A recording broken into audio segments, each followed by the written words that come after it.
Assalamualaikum warahmatullahi wabarakatuh. Perkenalkan, nama saya Gusira Febriza Zita, NPM 2113053081 dari Program Studi Pendidikan Guru Sekolah Dasar Fakultas Keguruan dan Ilmu Pendidikan Universitas Lampung Angkatan 2021.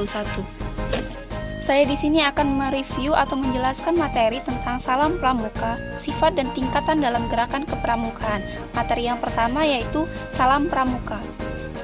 Salam pramuka adalah salam yang diberikan oleh anggota pramuka sebagai wujud penghargaan kepada anggota pramuka lainnya. Salam ini biasanya dilakukan dengan cara hormat terlebih dahulu sambil meneriakkan salam pramuka, dan orang yang menerima salam akan menjawab salam. Fungsi dari salam pramuka itu sendiri adalah sebuah tanda kedisiplinan serta mewujudkan ikatan yang kuat antara anggota pramuka dengan anggota lainnya. Yang selanjutnya adalah macam-macam salam pramuka, yang terdiri dari 3 macam salam pramuka. Yang pertama, salam biasa, yang kedua, salam hormat, dan yang ketiga, salam janji. Salam biasa adalah salam yang dilakukan antar sesama anggota pramuka saja. Siapapun yang pertama kali melihat anggota pramuka lainnya, maka lebih baik dialah yang pertama kali mengucapkan salam kepada anggota lainnya.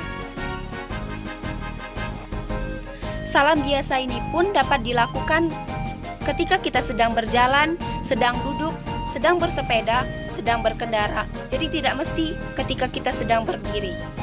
Yang kedua adalah salam hormat. Salam hormat adalah salam yang diberikan kepada seseorang atau sesuatu hal yang kedudukannya lebih tinggi daripada kita. Contohnya, kepada bendera merah putih yang sedang dinaikkan atau diturunkan pada saat upacara bendera. Yang kedua, kepada jenazah yang akan dimakamkan atau sesudah dimakamkan. Yang ketiga, kepada para petinggi atau pejabat negara, misalnya presiden, wakil presiden, panglima tempur, duta besar, dan para menteri. Dan yang terakhir, salam hormat ini diberikan pada saat kita menyanyikan lagu kebangsaan Indonesia Raya.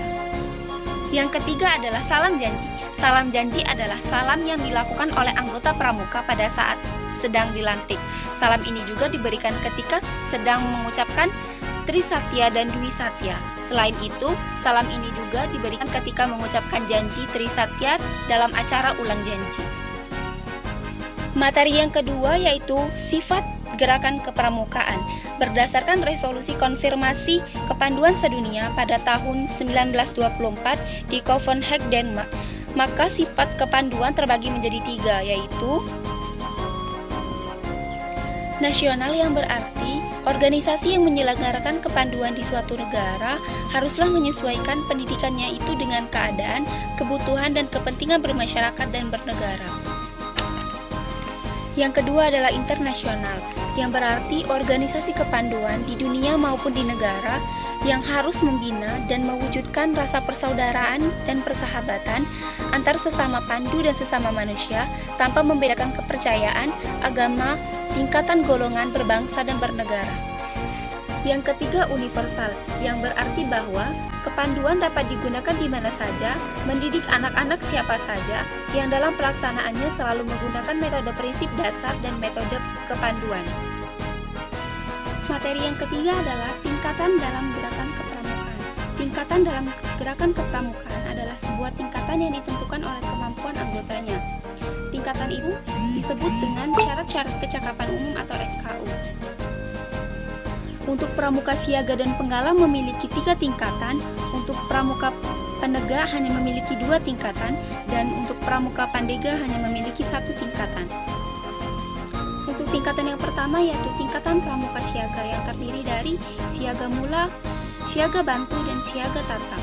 Tingkatan pramuka penggalang yaitu ramu, rakit, dan terap.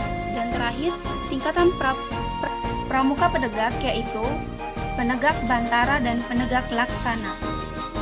Ada juga sebuah tingkatan khusus yang disebut dengan tingkatan pramuka Garuda, yaitu tingkatan tertinggi dalam setiap umur dalam kepramukaan. Kelompok umur adalah kelompok yang ditentukan oleh umur anggotanya. Kelompok umur dibagi menjadi 4 kelompok, yaitu pramuka umur 7-10 tahun disebut pramuka siaga, pramuka umur 11-15 tahun disebut pramuka penggalang, pramuka umur 16-20 tahun disebut pramuka penegak, dan pramuka umur 21-25 tahun disebut dengan pramuka pandega. Sekian penjelasan dari saya. Apabila ada kesalahan kata, saya mohon maaf. Kepada Allah saya mohon ampun. Saya akhiri. Wallahul muwaffiq ila aqwamit thoriq. Wassalamualaikum warahmatullahi wabarakatuh. Salam Pramuka.